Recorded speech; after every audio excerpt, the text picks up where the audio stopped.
No matter what, people will commit to misunderstanding you. What's most important is your commitment to understanding yourself. Hello, you guys. My name is Nkir Kumadiani, known as NK, and welcome back to Misunderstood. I want to go down memory lane today, specifically to remind you that the versions you were before today matter. We all spend most of our days trying to get to the next thing, trying to get to the next place, trying to get to the next stage in our lives. But we focus so much on that rather than realizing the only reason how we are standing today is because of all the past versions that led us here, that got us here, that attributed to who we are today. If you're new here, I'm 30 years old and I have struggled a lot with my identity. I've struggled a lot with figuring out who I am because I've let a lot of people influence how I felt about myself. And a lot of this podcast is me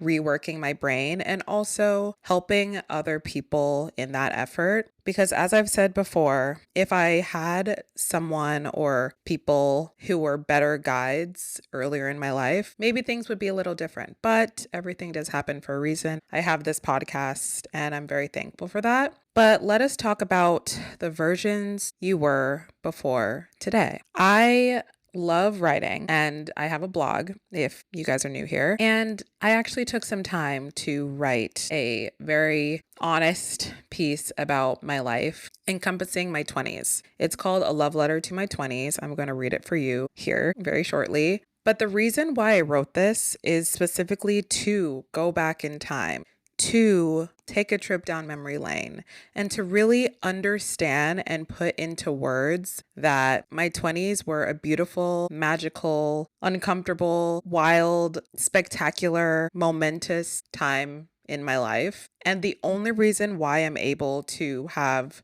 the self-assurance and the confidence I do have today is because of all of those versions of myself over the past decade of my life. I know a lot of people in their 20s feel very unsure of themselves, very unsettled, very wary of the future. They don't know what they're doing, so they think, but you also don't have to have everything figured out in your 20s. And I know it's really hard saying this because we look at social media and we look at celebrities and we look at society, and most of them are millionaires and have their shit together seemingly at 24, 25. And that can cause anyone to feel very unsure of themselves, very insecure. I'm definitely speaking from personal experience. But I want you to know that if you are one of the people who feel a little lost and a little uncomfortable right now, I'm right there with you. I struggle a lot with feeling uncomfortable, but I realize that the discomfort is part of the larger story of life. I don't think that there will ever be a day where you wake up and you feel fully comfortable. You just learn how to navigate it the best you can. So, with that being said, I bring you a love letter to my 20s. It's 9:32 p.m. on Monday, September 30th, 2024. I'm mere hours away from leaving my 20s forever. Dramatic? Maybe. But I wanted to capture the full essence of what my 20s have brought me. In my 20s, I graduated college. I started my corporate job. I hated that corporate job. I got laid off from that corporate job. I fell in love. I fell out of love. I lost loved ones. I walked away from people who didn't deserve my spirit. I was made fun of for being myself. I grew into my body. I grew into my face. I took Plan B. In my 20s, I was absolutely broke at times, not sure how I was going to make next month's rent. I saw the most zeros in my bank account that I've ever seen in my life. I jumped out of a plane twice. I started a business. I failed at a business. Then I started another one. In my 20s, I posted videos on the internet. I shared unapologetically. I learned how to use my voice. I wasn't afraid of being wrong. I learned how to express myself through style. I stood for what I believed in. I became my biggest advocate. I went on birth control. 3 types, actually. I took charge and ownership of my health. I invested in my well-being. In my 20s, I blocked out the world to regain my sense of self in the moments I felt most lost in this world. I went to therapy. I learned how to be a better person for myself and others. I traveled carefree to places all across the world. I went on 8 solo trips. In my 20s, I drank a lot of tequila, I kissed a lot of boys, I danced like no one was watching. I stayed up until the sun came up. I hoped, I dreamed, I repeated. I moved across the country by myself. I supported myself financially.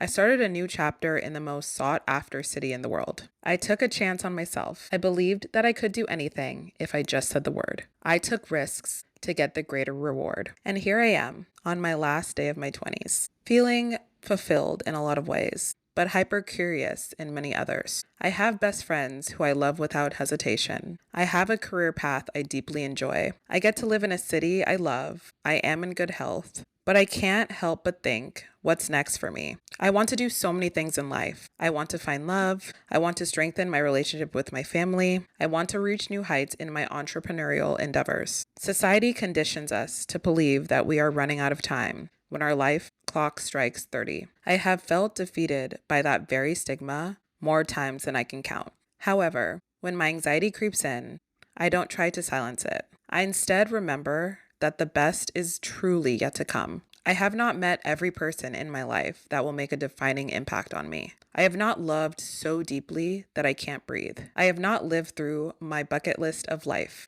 There is still so much time to be everything and anything I dream to be. My fire will not dull. We are just getting started. Even though I feel a little lost, a little unsure, and a little wary of the future, that pales in comparison to all the milestones I've reached and all the potential for the bright and luminous future ahead.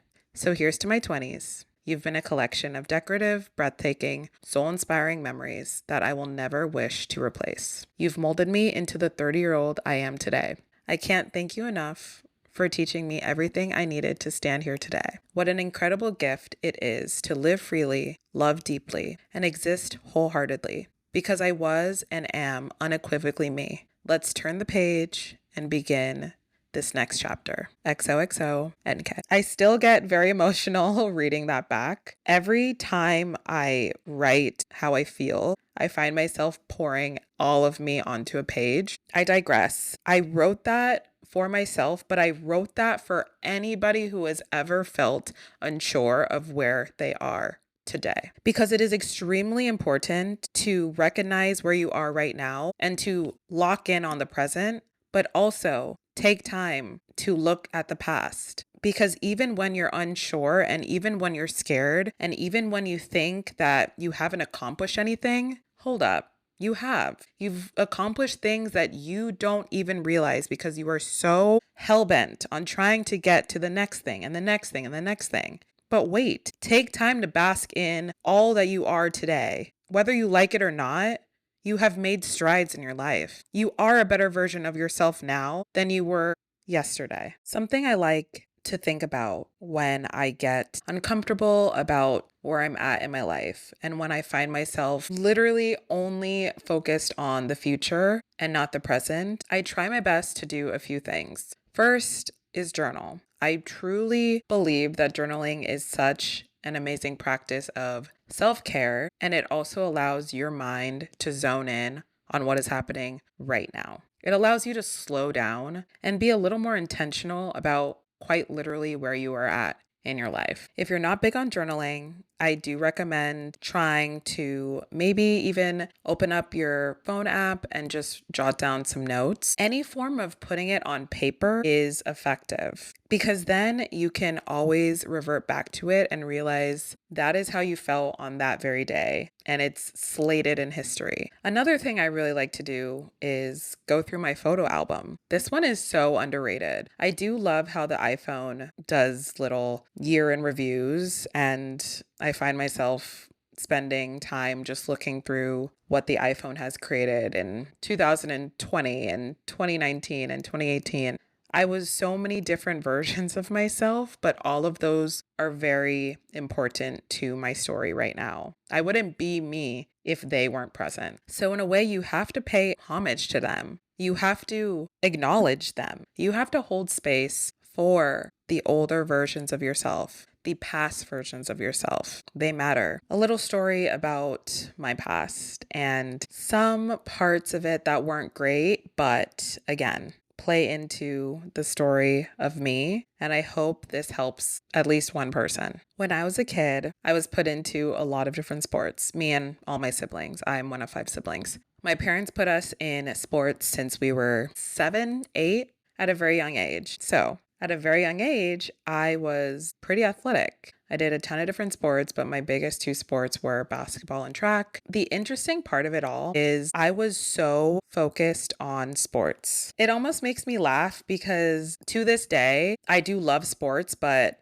I haven't touched a basketball in so long. That part of the story will very much be important. Give me a second. I grew up playing basketball and track all throughout elementary school, all throughout middle school, and in high school. These sports were my entire life. I was defined by the sports, partially me thinking this was all I could do, but other people, my teachers, my peers at the time, everyone knew me as the sports girl until one very unfortunate day. As a 16-year-old, my sophomore year in high school, playing basketball. This was a home game, so this was in my high school's gymnasium. I still remember that night so vividly. I was on the court. There was a ball being thrown across the way.